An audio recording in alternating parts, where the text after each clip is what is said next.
ఈ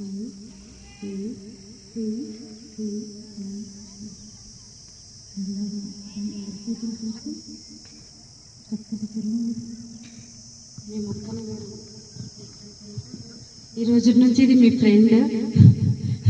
ఒకసారి అందరం క్లాప్ చేద్దాం.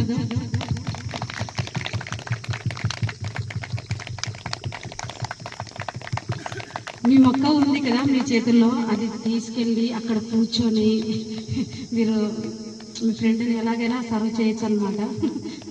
మీరు మాట్లాడాలి సార్. మీరు కూడా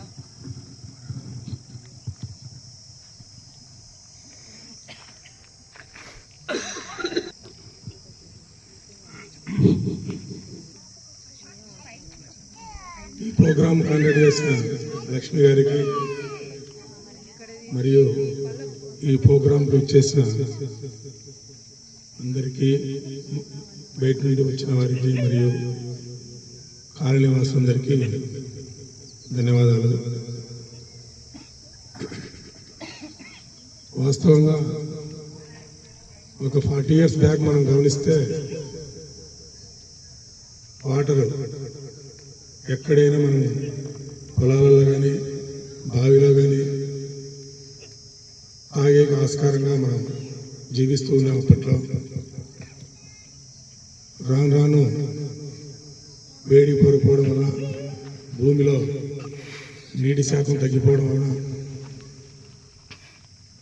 నీరు కొని తాగవలసిన పరిస్థితి వచ్చింది.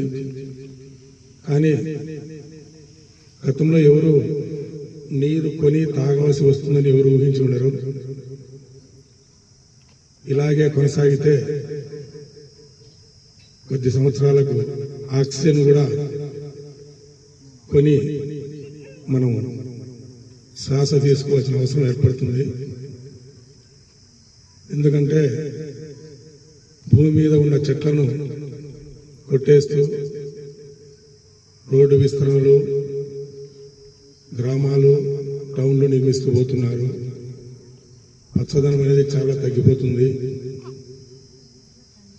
పచ్చదనం లేకపోతే ఆక్సిజన్ లభించదు. ఆక్సిజన్ లేకపోతే మానవ మనుగడే ఉండదు. కాబట్టి ఇప్పుడుండే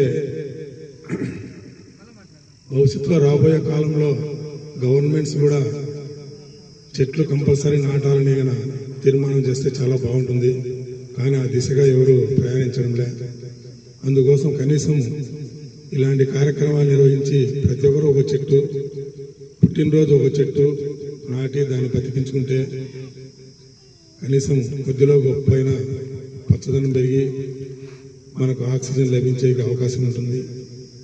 కాబట్టి అందులో భాగంగా ఈ కార్యక్రమాన్ని నిర్వహించిన లక్ష్మి గారికి చాలా ధన్యవాదాలు తెలియజేస్తున్నాము.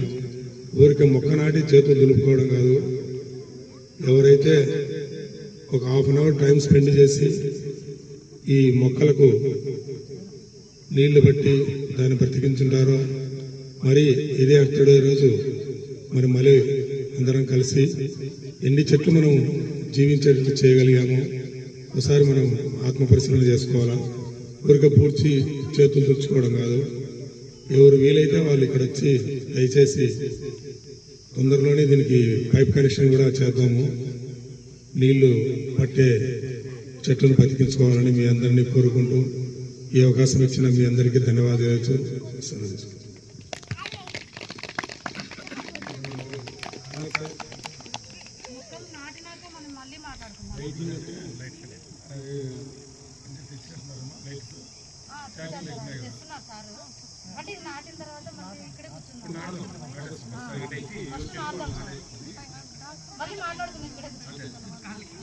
లైట్స్ ఉన్నాయి.